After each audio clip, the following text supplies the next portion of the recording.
কোন হিন্দু কি পুজো করতে এগিয়ে আছে? তহসিলদার সাহেব কি উজিরি পেয়েছেন নাকি? গায়ে বড় লাগছে তাই না?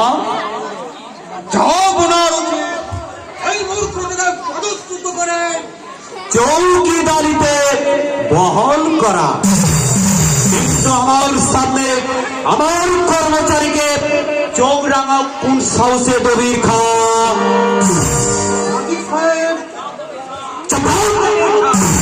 দবির খান। এই হ্যাঁ নাজির, এই তুমি কি বলতে চাও বলো? সমুদ্রঘাট থেকে এক হিন্দু রথকে সঙ্গে এনেছে, তার থাকার ব্যবস্থা পাশালেই হবে, কিন্তু সে নারী কি ইসলাম ধর্ম গ্রহণ করতে চাই জাহাপনা। নাজির, আজ তুমি কি কাজ করেছো? শুল্ক আদায়ের সমন জারি করেছে। কোথায়?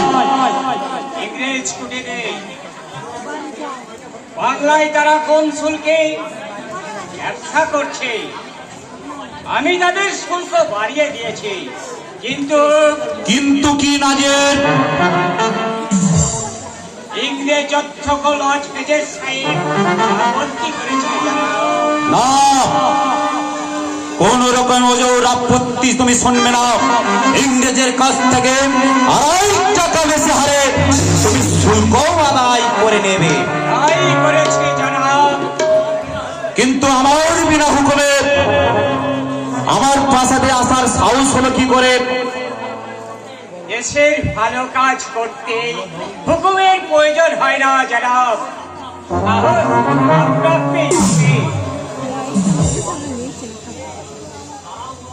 দাঁড়াও যুবক,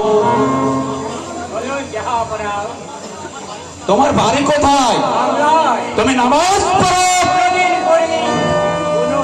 তার অর্থ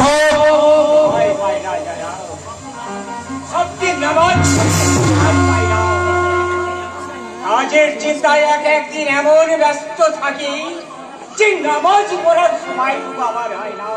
তুমি মুসলমান? হ্যাঁ, জন্মেছি যখন মুসলমানের ঘরে, তখন না বলে কি করে যা।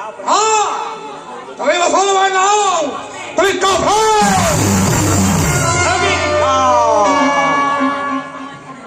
যে মুসলমান 5 ওয়াক্ত নামাজ পড়ে না সে মুসলমান নয়, সে কাফের। আমি কাফের, সেও আমার গৌরবে। তোমাদের মতন বেঈমানে মুসলমান মানি হতে চাই না। ভাষায়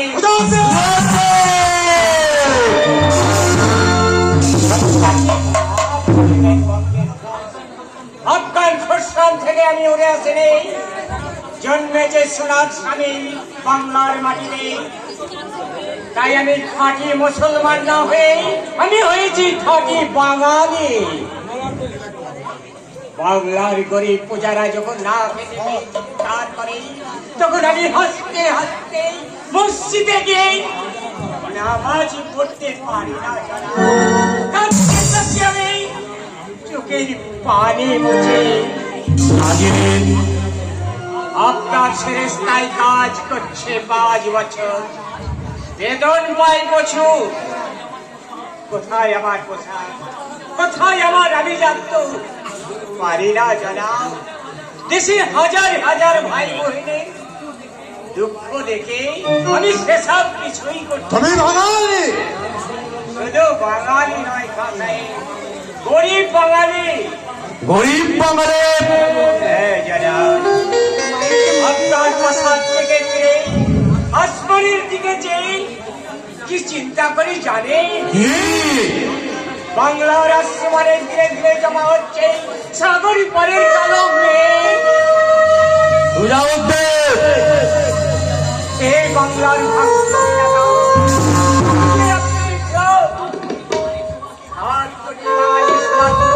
আপনার হাতের মতন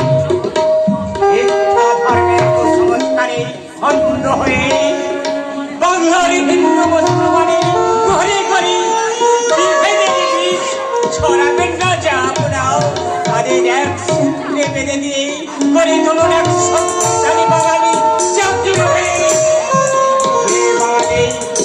গোপালের হুমকিতে কাঁপবে না, যে বাঙালির ঘরেই বিদেশি তস্করের পদের চিহ্ন পড়বে না, যে বাঙালির আরো দেবে বঙ্গজননী বলা হয় আসবে, কেউ করাতে পারবে না।